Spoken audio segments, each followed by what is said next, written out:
गुजरात के मुख्यमंत्री विजय रूपानी ने शनिवार यानी 11 सितंबर को अपने पद से इस्तीफा दे दिया है।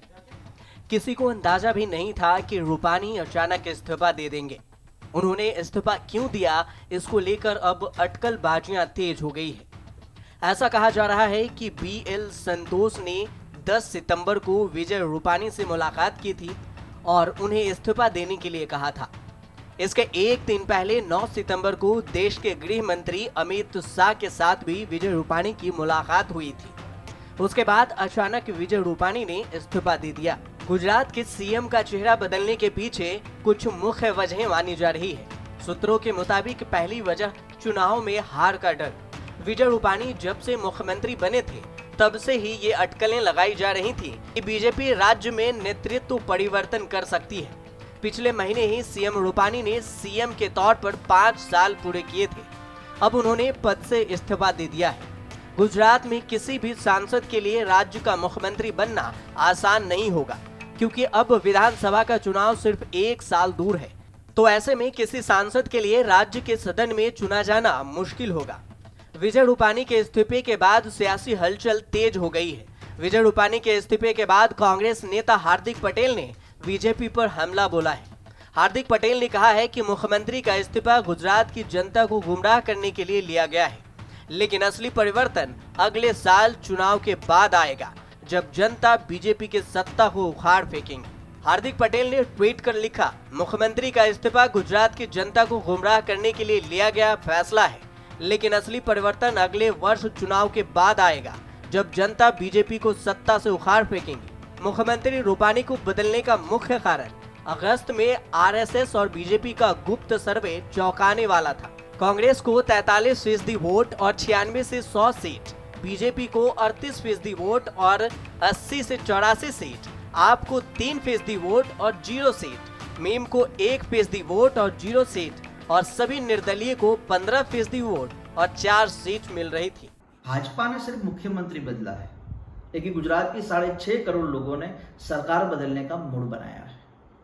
पिछले कई सालों से भाजपा की गलत नीतियों के कारण लोग दुखी और परेशान हुए हैं। लाखों नौजवान बेरोजगार हुए, लाखों परिवार बेघर हुए, महिलाओं की सुरक्षा को लेकर सब लोग चिंतित हैं, गांव और किसान बर्बाद हुए। ऐसे समय में मुख्यमंत्री का बदलना ही बड़ी बात नहीं है, जनता सरकार बदलना चाहती है। कोरोना महामारी के समय लाखों परिवार ऐसे थे जो परिवार सरकार से उम्मीद और अपेक्षाएं रखते थे, लेकिन उम्मीद और अपेक्षा पर ये सरकार खरी नहीं उतरी। दूसरी वजह ये भी बताई जा रही है कि कोरोना की दूसरी लहर के दौरान सरकार के कामकाज को लेकर लोगों में नाराजगी थी।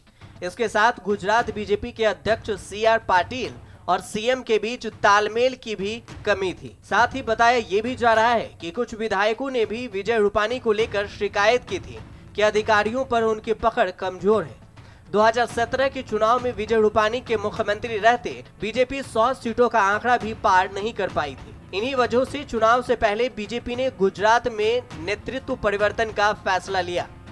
गुजरात विधानसभा चुनाव से 1 साल पहले विजय रूपानी ने CM का पद छोड़ दिया है। अब सबकी निगाहें अगले मुख्यमंत्री पर टिकी हुई हैं। हालांकि इस रेस में नितिन पटेल सबसे आगे चल रहे हैं। जब आनंदीबेन पटेल ने CM के पद से इस्तीफा दिया था, उस समय भी नितिन पटेल मुख्यमंत्री की रेस में सबसे आगे थे।